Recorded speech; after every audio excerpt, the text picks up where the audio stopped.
Hey, welcome back, subscribers, to my world of stocks. My name is Ala, and hey, welcome back to our weekend institutional buyer series, where every weekend we take a look at some of the giant investments being made by some of the largest stock buyers in the world. And we've got a very special episode this week because we're actually going to take a look at one of the biggest sovereign wealth funds on the entire planet. That is the Public Investment Fund of Saudi Arabia, one of the richest, bit of a controversial countries out there. But just to clarify a couple things here, Saudi Arabia also has their central bank, which holds tons of different stocks worth billions of dollars too.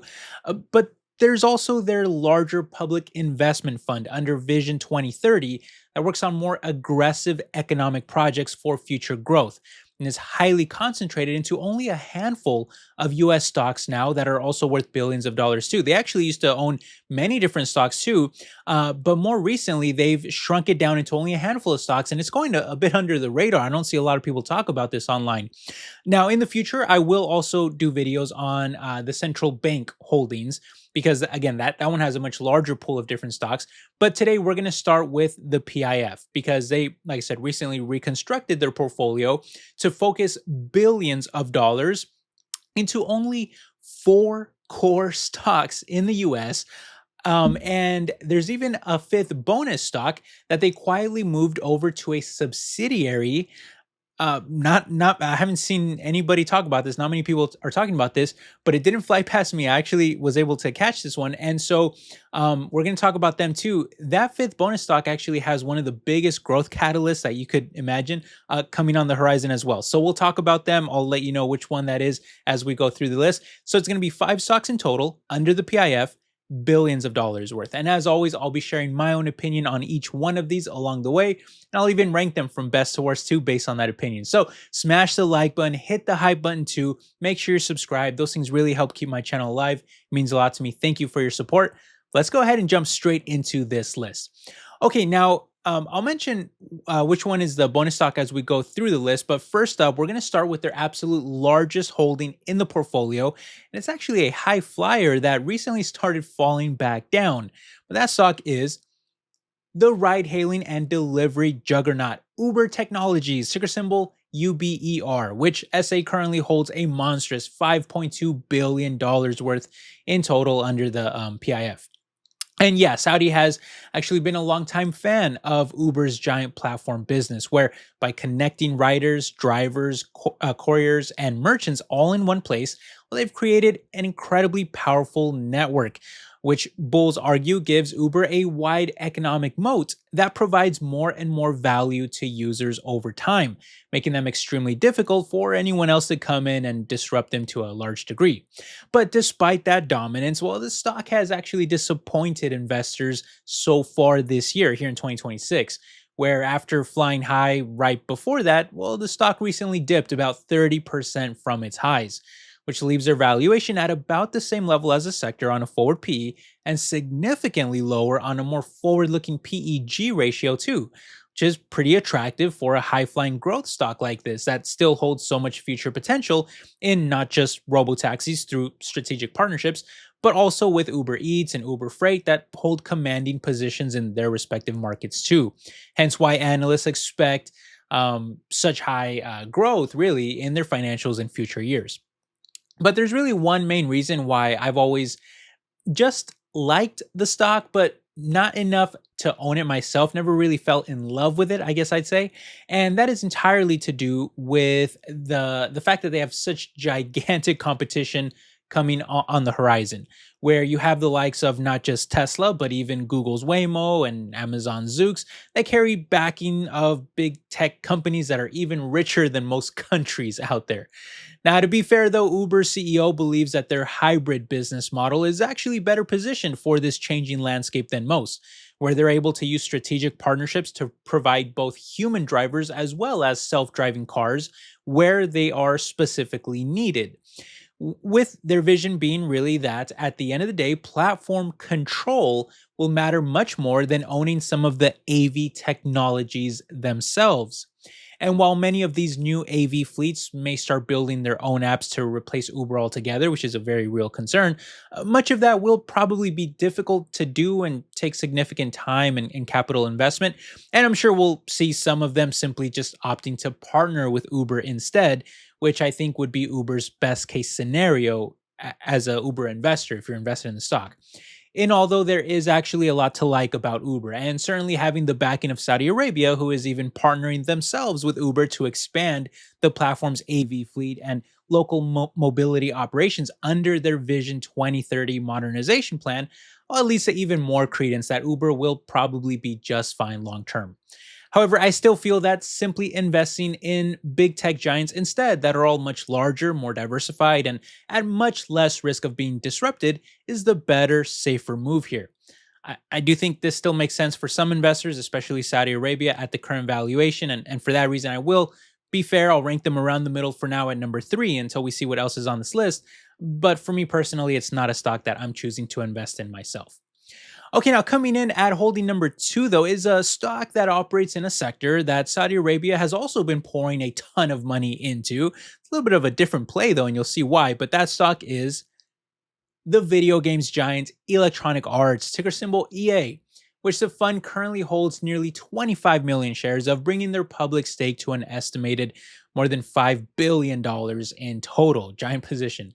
Now, the thing about this one, though, is that the story for EA recently has completely changed because Saudi Arabia isn't just holding their shares as a long term growth play anymore, but instead they actually teamed up with Silver Lake and Jared Kushner's Affinity Partners to acquire the entire company and take it private, agreeing to a massive all cash buyout valuing EA at around $55 billion.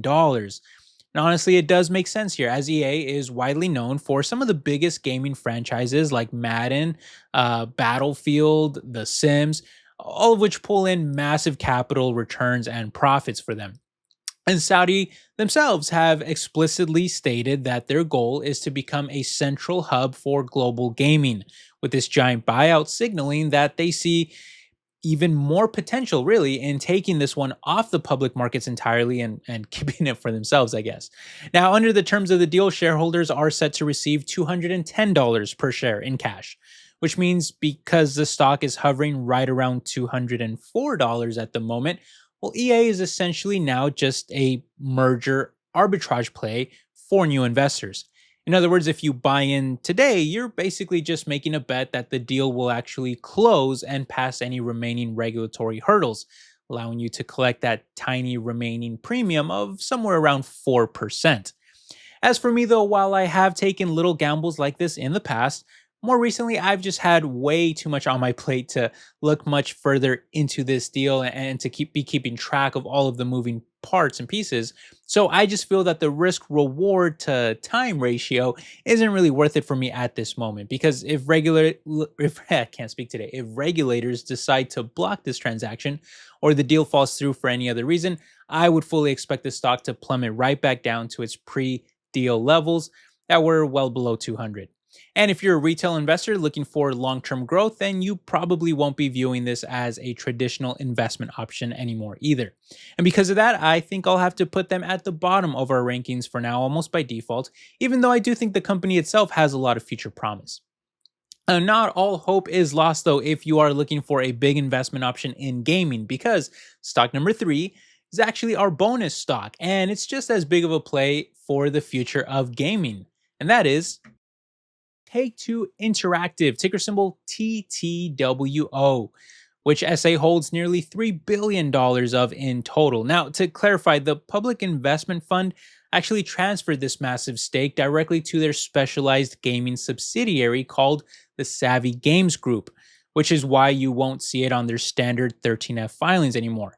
But when it comes to Take-Two, what I've always loved about them is their ownership of Rockstar Games, the creators of Grand Theft Auto and Red Dead Redemption, which are two of the best-selling game franchises of all time.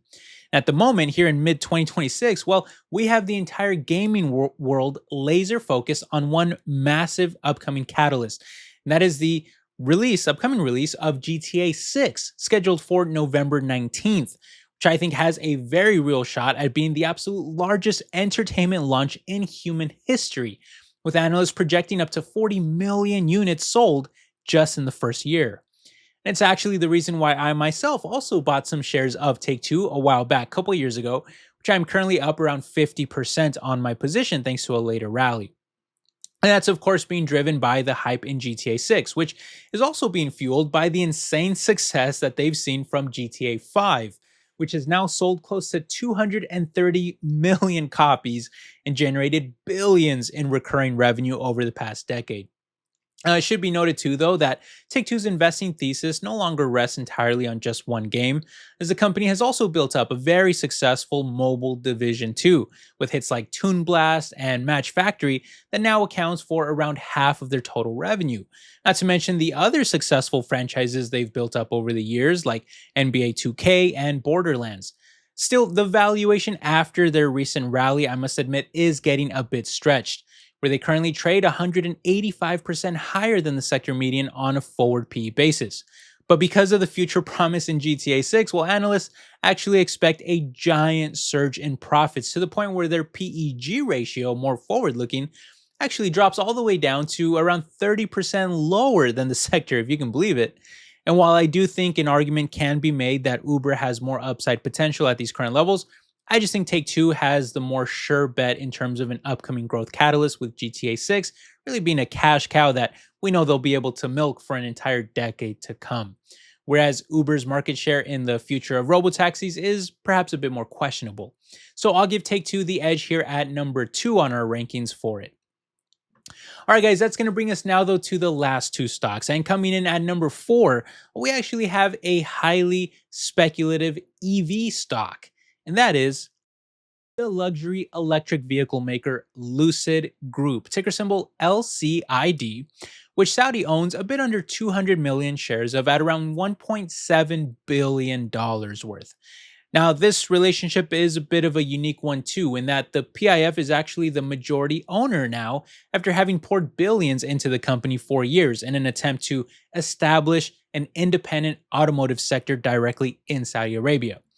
The only problem, though, is that Lucid stock has been an absolute disaster ever since, losing close to 95% of its total value, where it now trades for only around $5 a share. And while Saudi funding may have acted like a bottomless pit of endless money in the past, well, they may not be so willing to back Lucid much further in the future, which is evident in how the PIF recently announced that they'll be pulling the plug on their massive funding of Live Golf after the 2026 season, proving that they absolutely can and will cut off the cash if these companies' performances aren't living up to the hype. And while it comes to, or I should say, when it comes to Lucid specifically, well, the news has been just as bad, as they not only struggled to scale up in size, but last quarter they saw a shockingly low deliveries report of only 3,000 vehicles. Now, worse yet, their newly launched Gravity SUV is facing numerous production hiccups, including a rear seat defect that triggered a recall in February and forced a temporary halt in sales. And it got so bad, in fact, that management even suspended their full-year production guidance entirely, to go along with a change in their CEO position as well. Now, financially, this has resulted in a nightmare scenario for them, as the company continues to burn through billions of dollars per year and had to issue a highly dilutive $1 billion capital raise from the PIF and Uber. If you're looking for a speculative play on cars, this one might interest you, especially since analysts actually hold an average price target that is 56% higher than where it is today, probably because it just had crashed by so much already. And because of the future promise, too, of selling thousands of Lucids to Uber specifically to power a robo-taxi fleet in partnership with Nuro. But for me personally, the risk is even higher than simply just betting on the EA acquisition at this point. So I'm actually going to move EA up one spot to put Lucid just under them at number 5. All right, guys, that's going to leave us now, though, with the 5th and final holding on the list. And this one was honestly pretty surprising because it's an even smaller, under-the-radar health tech company that has been a heavily debated asset on Wall Street. And that is the medical claims and analytics provider Claritev Corporation, ticker symbol CTEV, which is the smallest position in their entire portfolio by far, equating to just a $20 million stake. Now, I do understand the appeal here, as Claritev provides highly advanced data analytics and algorithms to insurance companies and healthcare providers. basically helping them identify big overcharges and inefficiencies to help lower medical spending, which gives them a pretty solid niche in the health tech ecosystem. However, as interesting as all of that might be, well, Claritive actually has a pretty shady history, in my opinion, as they were originally known as Multiplan, who rebranded themselves as Claritive after facing numerous antitrust lawsuits and federal scrutiny, alleging that its medical bill repricing algorithms were used by insurance giants to suppress out of network reimbursement rates. At one point, the stock had even crashed to only around 25 cents a share, losing almost its entire value along the way, to where they had to implement a reverse 1-for-40 stock split just to keep themselves from being delisted. And so even though it hovers around 29 bucks a share today, it's really not as high as you might think it is. And the company ever since has been losing hundreds of millions of dollars on the bottom line. Personally, though, my biggest gripe of all is actually that I just find it really hard to find any analyst reporting on the company or the stock, which is always a red flag for me because I already own way too many stocks as it is. So if there's another stock that I can't readily get information on and I have to spend extra amounts of my valuable time just to stay up to date on them, that's always an automatic pass for me personally. And for that reason, this one will actually take our lowest ranking of the bunch. But hey, there you have it, guys. Overall, I'm not a very big fan of all of these holdings. Really, just being honest with you, I can understand some of it and some of the partnerships and the dealings going on here. But from a perspective of just investing in these type of stocks, it really only makes sense, in my opinion, for like a giant wealth fund that is partnering with them on strategic initiatives and projects. But for me, as an outside investor, almost all of these stocks are just too risky to be betting on. It just, in my opinion, other than maybe Take Two, who, like I mentioned before, I do actually own myself. But hey, what do you guys think? I'd love to hear your thoughts down below, and let me know if you agree or disagree with my rankings. I'd love to get your thoughts on that too. But either way, I hope you enjoyed the video. I've got more videos coming for you guys, so stay tuned. And thanks for all your support, and I will catch you guys in the next one. All right, take care, my friends. Bye bye.